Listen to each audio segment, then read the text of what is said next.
Welcome to Fairy Tale Access, where the head fairy's quest is to prove that fairy tales do exist in actual time rather than once upon a time.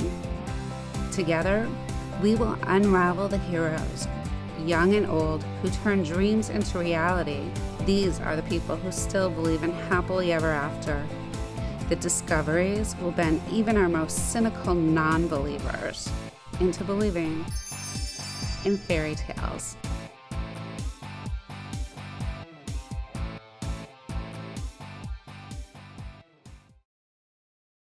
Former gang leader from Normal is looking to write his way into Hollywood. WMBD's Iris Perez tells us how he's gone from the streets, drugs, and prison to beating the odds. Iris? Well, Bob, Brandon Wise served time for aggravated arson, burglary, and delivering cocaine. But now major film companies are looking into his screenplays. Hi, welcome to Fairy Tale Access. Today's show is about getting into the exciting field of screenwriting in LA. And we're going to meet a screenwriter named Brandon Wise. So from the clip you just saw, is he the good guy or is he the bad guy? And how do these changes come about? That's what we're going to find out. I'd like to welcome our guest, Mr. Brandon Wise. Thank you for joining us today. Oh, no problem. Very pleasure to be here. Thank you. So give me a little background. That news clip showed a somewhat tainted past with drugs, gangs, prison. Yeah, I started out, I came from a broken family that my parents died at an early age, so I abandoned the platitude that true love existed, and thus if I couldn't achieve it that way, it had to be fear as the means to measurement, because I'd given up all hope. I had abandoned life as it's supposed to be led normally, and so I chose an unhealthy outlet to get into gangs to be my extended family, because I figured, they're going to come and go, but, if you can control the aspects and be the puppet master in your life, then basically gangs is it. You could exert your authority and power, and you didn't have to worry about love because fear had replaced that. And so I'd spent a couple years in that, but I'm always a voyeuristic person. I journey and I like to see new things. And so I'd grown cold with gangs, but then I'd come in and out of prison, and now I knew only criminal stuff in life. And so I was selling drugs and running chop shops and basically anything that's, nefarious. It's a different set of rules when it's the street life. And it was the 5th time I went to prison and did 10 years altogether. And it was the littlest charge. I only had to do 90 days. And that was the epiphany. That was the opening. I said, do I really want to do this the rest of my life? Keep coming in and out. Got all these ideas and all this studying. So I think I'm going to write a book. And of course, when you're coming out, and that's all you've known for 20 years. I mean, your friends just go, really? A book? A book? Come on over here, and we'll hook you up, do a little more dealing for us. No, I'm going to write this book. And of course, it's the first book, so wasn't, it's a great story, but wasn't good at all. And so through the book, one of the few people that read it, sent an email and said, it's a great story, but it's not a book. And I'm just going, what? What do you mean it's a book? It's a book. No, it's written like a screenplay. I didn't even know what a screenplay was. Mm-hmm. I was like, what is that? So I had to go look it up. Thank God for the internet. We can look, everything's at the, you don't have to run down the library anymore. But I looked at a screenplay, and it's what a movie makes. It's the formula that they follow, the dialogue, the characters, and everything that makes a movie is taken from the screenplay. But you can't go into characters' thoughts. You can't go into how they're feeling that day. It all has to be shown or said in dialogue. And I said, wow. I thought I was a novelist, but since I got attention deficit disorder, a screenwriter is a novelist with ADD. So you don't have to put all that stuff into it. So I was like, oh, this fits me better. I have the attention span, not months to write a book. A screenplay you can kick out in a week. But then the formulas, and it was a lot harder than I expected. The rules that go into it and the competition is just masterfully ungodly, and you're just going, wow, the cutthroat city. And so I thought I could do everything from Illinois. And, I had actually won a pitch fest just on the fly, went and pitched it, and they wind up their little timer, the kitchen timer. You got 5 minutes to pitch it. So I think I'm going to just fall off the turnip truck and be famous and write these stories of the characters that I, gleaned from my past, because I met 1,000 interesting characters in prison and on the streets, and every psychological disorder known to man, including my own toolkit of misfit psychosis. I said, well, okay, I'm gonna fall right into this, no problem, and then you find out how hard it is, but I'm gonna do it from Illinois. Got my first option, and they said, you got 6 months, because after I pitched it, the lady said, well, let me see the script. I throw this big New York phone book on her. She said, what is that? I was like, that's the script. She flips to the back page. It's 227 pages. And I said, yeah, that's the script. Scripts are supposed to be max 120 pages. And I was like, well, can't you have somebody fix that? That's what the screenwriter does. You got 6 months to get this in order. So my head just blew up, like a giant balloon, going back. Hey, see, you guys said I couldn't make it? Oh, I did it, and I just didn't take it seriously. 6 months elapsed. I got nothing. Wasn't fixed because I thought, well, I'll just push my other scripts on them. That's okay. I got them down to page count. And they're like, no, this isn't how it works. That is what we wanted. Fix that one. But you had your shot. And I went, okay. Let's make more. I'm just going to write some more, and I got all these, wacky characters in my head, and so I ended up at that time finding out it's not going to be easy. So I think I need to move to Los Angeles, but how do you do that? So I don't know anybody out there. It's a different world. And so I ended up coming to meeting a person that brought me out to LA and met my manager, Stan, and I have terrorized him ever since. He just great guy, has a lot of fortitude to put up with somebody like me, but we've been on this road ever since, and he's believed in me, when other people, back home, they expect, oh, well, you didn't make it in a year? Yeah, you're not going to make it, and so how long did it take to make it? They say the average is for a good screenwriter is 7 to 10 years to make it to the A-list, to meet the right contacts, to really hone your writing style and keep it up with it, because writing is always evolving in screenwriting. It's ever changing. You can't take a script for 1930s and the 40s and think you can do it that way today, because at that time they were in their golden heyday of trying to figure out what makes it. And that's the old adage is nobody really knows what's going on in Hollywood, not even the executives. They can never pin down what's going to be successful, what's going to be hot. It's always an ever-changing beast. All right, so stop right there. We're going to introduce Stanley Silverberg, your manager, to see what he has to say about being your manager and what it's like in the industry. And then we'll come back and talk with you more so you can tell us a little bit about Incarcerated. Okay, awesome. Great. And now I'd like to welcome Stanley Silverberg. Thank you for joining us. Hello, my name is Stan Silverberg, and I'm a personal manager in the entertainment industry. About 7 years ago, I met a young man named Brandon Weiss. He said he was a screenwriter, and he gave me a screenplay to read.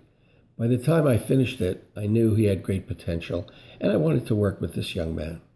Now, 7 years later, I'm proud to say that we are still working together.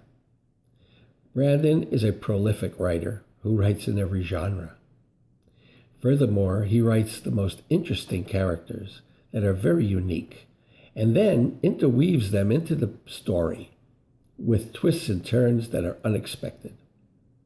But he's also the total package. When Brandon writes a screenplay, he's not only thinking of the words, he's also thinking of the budget and how it'll help the producer. He's thinking of the marketing aspects of the film when it's completed. And he's thinking about the director. Brandon writes screenplays that are director-friendly. That means that he leaves room for the director to expand with his own creativity. That is also unique. In fact, Brandon studies constantly. He's always researching. He's a great researcher. But Brandon has gotten to the point where he could teach a college course in the art of screenwriting, if he so chooses to. But most of all the clients I've ever had over the years, both in the music and the film industries, they all had one thing in common: hire you and then sit back and wait for something to happen. That's not Brandon. Brandon works as hard or harder than everyone else working on his team trying to help him make it. And that's truly unique. Working with Brandon is a pleasure. And I can like to end this with just one statement, something that Brandon says to me every time he hangs up from a phone call. Thank you very much. Brandon, so Yes. what is your part on Incarcerated? It's a new movie coming out. Yeah, it's being filmed right now. Parts of it in New York, and then they're going to edit it. And so I actually had got a request for a screenwriter, usually on sites that I don't even answer to. But I said, I just got to keep going. I got to keep writing. I was actually sinking into a pitfall because deals that had been going on for 2 years were collapsing. And that's just Hollywood. It takes years to get a movie made, and it's a miracle to get anything done in Hollywood with as many egos and fishes you got running around devouring the blood in the pond. But so I said, I'm just going to go, because I love to write, but I've just lost kind of that push. Mm-hmm. I kind of fell into a writer's rut. It wasn't writer's block. I can never stop coming up with ideas. So she hit me up on application for a screenwriter, to apply for a job. And at first I said, this is going to be low pay. This is, got to deal with, new people. But I might as well go for it. Prayed about it. Okay, God, you want me to go do it? I'm going to do it.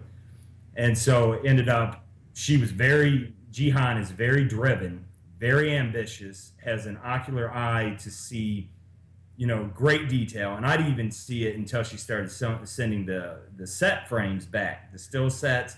And I said, wow, she's going to be a very talented director. And so I co-wrote Incarcerated. She already had, a basic draft. She just needed the characters boosted up, some added stuff, to collaborate with.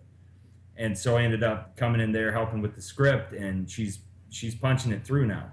And it'll probably be out in the next year. Great. Year and a half. And well, so very fascinating. I'm excited to introduce her because she had a couple of things she wanted to share with our audience about working with you. So I'm going to take a moment to introduce her, and we'll come back and meet some other great people in your life. Hi, our next guest is ℋead ℱairy from the movie Incarcerated. Hello Denise and fans of Fairy Tale Access. My name is ℋead ℱairy and I'm the director of the feature film Incarcerated. Incarcerated is the story of a young boy named Q who gets arrested at the age of 13 for a crime he did not commit, and now at the age of 21 is being released back into his old neighborhood, which looks all too familiar from the scene he just escaped. Now he must try to fight becoming a product of his environment. I'd been working on this feature film script for 1.5 years before deciding to bring on a co-writer, and when we finally decided to bring one on, Brandon was the person that we picked. It has only been a positive journey since he's joined the team. Brandon has this ability to enrich character conflict and intertwine those narratives in a way that enhances Incarcerated. In January 2016, we shot the trailer for Incarcerated in Yonkers, New York. And hopefully we plan to in the future shoot the feature-length feature film in Yonkers, New York as well, which is my hometown. Thank you very much, Denise, for featuring Incarcerated, and thank you very much for the fans of Fairy Tale Access for tuning in. I have your conditions. I can show up wherever, whenever. I don't need a key. If you try to avoid me, there can be problems. I can give you a curfew. I can even tell you who your friends are gonna be. And I need to see you once a week. Look, man, can we do this somewhere else, please? Away from them? Why? I got nothing to hide. Probably shouldn't have been dealing drugs. You just got home. Don't even worry about that. Your family got you, man. Exactly. I got you. I get you business quick. Flip, just stop. Stop it, Flip. Oh man, Malcolm here trying to get that college degree. You should take classes too. Man, I told you that college is a waste of time. So, yo, Q, you need a job? I ain't trying to go back in. Exactly.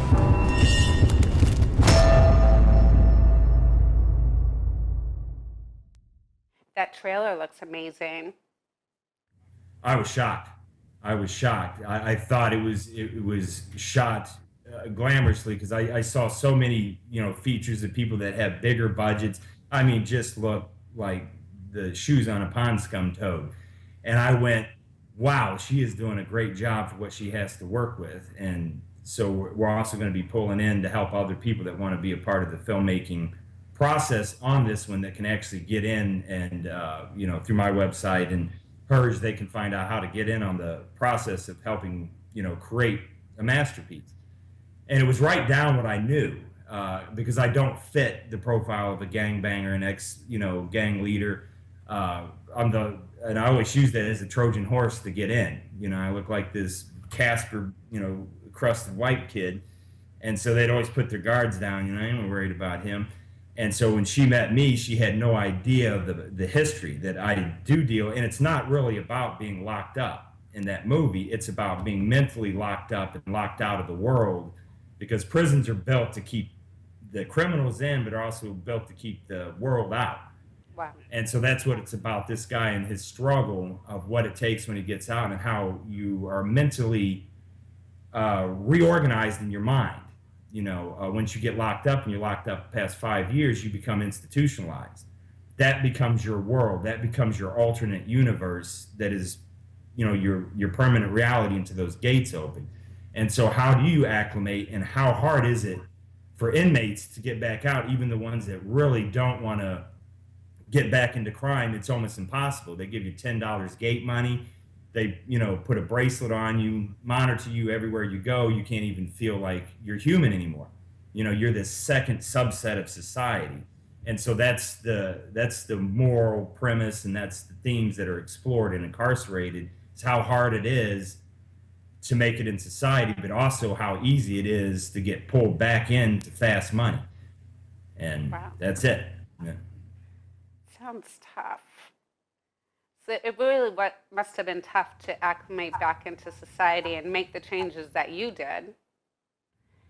Yeah, and especially when you don't have supportive people. You have mouthpieces, you've got, lips and gums that go chop, chop, chop, chop, but they're not really there in the heart supporting you.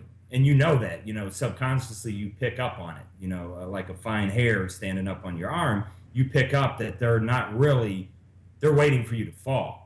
They're waiting for you to stumble and trip so they can say, see, they don't want you in that world, but the underworld does. We're here for you. We're your family now. Now, I appreciate them. I love all the people from the past, and I want them to pick up and do better. I really want people that are still stuck in the gang life, that are stuck in drugs and stuff, to know that there is a dream out there. And it's not easy. It is not going to be, you're not going to fall off the turnip truck and make it in Hollywood. It's the best of the best are here. Mm-hmm. But every person has it in them to be what they want to be. So cut through the walls, and you've got to start chiseling with a fork at it. Cut through that 10-foot wall. Start someplace, but don't wait until tomorrow, and don't wait till next week. Start don't today. Expect it to be easy, right? No, everything worth having takes a lot of work, doesn't it? Absolutely.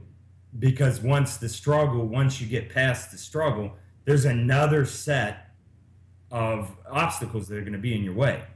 So enjoy the struggle when it's going on, knowing that it's going to be long lasting and it's going to be worth it once you start seeing the seeds come through the concrete, once you start seeing the budding fruit. In the beginning, you're not going to see anything. It may be a couple years, right. But that's how your dreams are siphoned out from those that really are sincere about achieving it, and those that are just fall. They just want to want it handed to them, so that's it. Wow. So the clip that you gave us from Hollywood 101, would you say that's an accurate depiction about how frustrating it is in the first couple of years of being in Hollywood, or really anywhere? Yeah, it's anywhere, and it's a revolving door to anything you want to do, whether you're working in Silicon Valley or, even if you're a factory worker, you still there's going to be upsets, there's going to be office politics, there's going to be, so Hollywood 101 is a good description of how you're pushed, how your metal is tested out here, how you're going to deal with stress. Writers sometimes, in my case included, get vitriolic.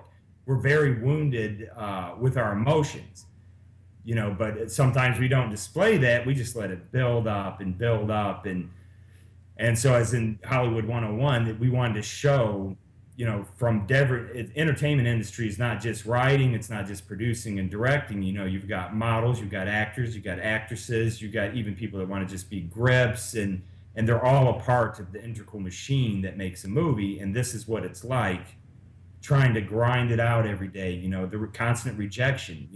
Nobody likes to be told they're not good enough. And it builds, but you punch through. So it's an accurate portrayal of exactly, the minefield that you're going to be walking through. Each potential step can blow you to smithereens, but you keep going, might lose a leg, might lose an arm, but, crawl across the finish line and keep going. Absolutely.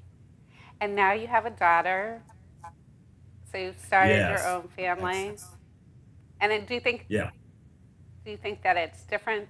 Her childhood is different than the one that you had? How are you? Absolutely. How has what you've been through been able to help you as a parent? Because I was locked up for 10 years of her life. So there's a definite abandonment issue that she holds, but I was glad that she did not one iota in the dark side, the shadow that I was living in at that time when she was born. I'm glad she has not gotten into any bad things other than locking herself in a room and playing video games. So I'm really pleased how she's come out. She's very artistic. She's brilliant. She draws, she writes, it just needs that honing. But kids at a certain age go, you can't teach me anything. And, but she just graduated. So now it's that wide field of what I do. And in life, the hardest thing, and it can take somebody 10, 20, 30 years, it took me seeing the signs when I was a kid that I would get into writing. But nobody thinks that at that time, because you might want to be an astronaut or the president. And then eventually, once you find out this is what I love to do, it doesn't matter what goes on during the day. You just, whatever that is that you're just drawn to, you're magnetically, enmeshed in it. You just want to do it every day. That's your true passion. That's what you're meant to be and grow. And that's what she's finding right now. Whether she likes how daddy puts it to her or not, she'll find out. It's a growing process. Oh, that's great. So would you like us to meet one of the producers that you've worked with? Yeah, some wonderful people. We'll stick to the wonderful ones. And what about bring up the David negative. Vercassi? How did you meet Mr. Vercassi? Vercassi, I met when I got a writing assignment in Florida. Those people are blanks. The writing assignment in Florida, and I met him in a room. And it was going to be on some family stuff, faith-based. And honestly, coming from my background, I didn't want to do family and faith-based. I wanted to do what I knew, the grit and the grind and stuff. And I said, as I was just a new believer in Christ at that time. And so I said, okay, I'm going to go out there. It's a faith-based company. So I met David in a room for 5 days writing the walls. And there's very few people in your life that, it's like you start radiating when you meet them, coming from two different walks of life. And we had met at the crossroads and just had this great affinity where we could already joke with each other, not get offended, be in the same room, just punch stuff out, toss ideas back, and get to writing on the walls. And so he became, a guy that has just been by my life, even that just 5 days I met him. He's been a friend to the end. It's a great guy. Great. Well, I'm going to take a moment just to introduce him and hear what he has to say about the industry and you. So we'll be right back before we wrap things up. And it's producer David Vercassi. Yeah. Sorry. We're so happy to welcome you to He the show. does not get offended. with a name like his, he said, I cannot be offended by people messing my name up. No, that's sweet. Well, welcome to our show, and we're really looking forward to what you have to say about Mr. Wise. Hey, Denise, and all those friends out there in Fairy Tale Access. Well, the first time I met Brandon, I didn't know what to think. The first time we had met, and I knew a little bit about his background and stuff, and we sat down and we started punching around some ideas about the walls. And after a few minutes, I knew that I was going to be able to work with this guy because he's really, really good to work with. Fun, to the point, a little edgy, but I felt like that we was going to be able to put out a pretty good product. The Walls is a movie about a guy in his 30s, and he's accused of a murder that he didn't commit. And so he's sent to prison, and he's sitting on death row. He's kind of a cocky fellow. And of course, you have your proverbial wicked warden and everything. And to come to find out that he actually didn't commit the murder, that somebody else very, very close to him did. And I don't want to spoil the ending on it, but you'll be surprised who did do the killing. When you work together for like 15 hours, which we did on a day-to-day basis in a small, cramped office, you get to know the ins and outs, the goods, the bads, the plus, the minuses. And I think, Brandon and I have a lot in common, even though I don't think in his writings, I don't think anything like him at all. I mean, he can be way, way out there, which is a good thing, because I'm just kind of like a conservative type of thinker, and he thinks way outside of the box, which is always a good thing. But collaborating together, we got to be very, very good friends, day in, day out. We'd go to lunch, and I really like him a lot. Brandon's a really, really good guy. He's a very, very good writer. Well, Brandon and I, we have a lot of fun together. We talk on the phone every other day, see how each one's doing and what the mood of things is. And I really, really enjoy working with Brandon. I want to thank you, Denise, and everyone out there watching the show on Fairy Tale Access. All right, Brandon, it looks like you've made some great friends out in California and around the world, basically. So did you ever think that you'd reach this place, that you'd meet these types of people that you've met on the red carpet and doing movies and the things that you do? Was it hard to imagine? No, not at that time. Back in Illinois, you only know what you know. You don't have that type of world to contrast it with. And so when you first get invited to premieres or screenings, even though they're low ones, they're not Tom Cruise coming throwing people off the carpet. It's you're still sitting there going, wow, I didn't know I was going to be here. I was going to see these type of things, right? And I'm not really enamored by it. It's just interesting to me because I'm a people watcher. Characters are people. So I'm just like, well, being in prison, you meet some of the oddest people, even though they're in there for crimes, some of them are really good people that got caught up in bad things, right. Victims of their circumstances. But Hollywood was, wow. I thought that the gate of oddness was open, and I just met so many interesting characters with idiosyncrasies and different outlooks on life. So it's been a grand voyage.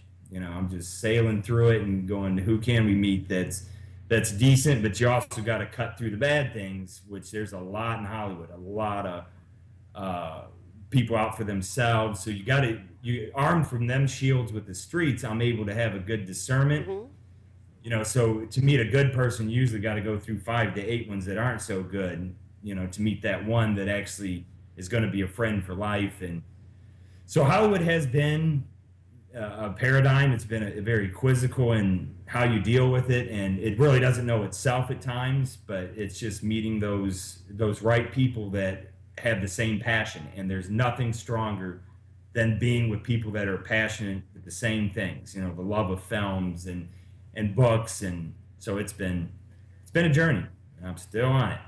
So before we close, what is your parting advice to young people that may be in similar situations, that may have had a tough break through their childhood, and they really can't see that, there is access to a better life? There's fairy tale access and everything. What would your advice be? I would be, I would say to them, you know, cut your own course and study. Like whatever that you want to do, study. Um, I guess the best thing is, and it's so cliche, they're going to tell you that a million times, is don't give up. But to be good at what you do, just start studying it, immerse yourself in what you love to do, and you'll meet the right people. You know, like I met Faye Simon that did Midnight Fantasy, and even if it wasn't a genre that I wanted to do, romantic comedy, I said, you know, there's two things I haven't done: romantic comedy and animation. And now I did romantic comedy with Faye, and then the animation. So even you're going to have to start out in the things that you may not want to do in that field, whatever it is, whether it's drawing, poetry, painting, writing, doing books, screenplays. You have the ability to be the best that you can be in it, but don't set yourself up for failure saying, you know, you're going to be Steven Spielberg or something like that. But practice makes perfect. Study it, practice it, network, meet people of like mind. So if you are the only cat that's, you know, walking around in that field, you'll find the other cats that are also doing the same thing, and there's strength in numbers.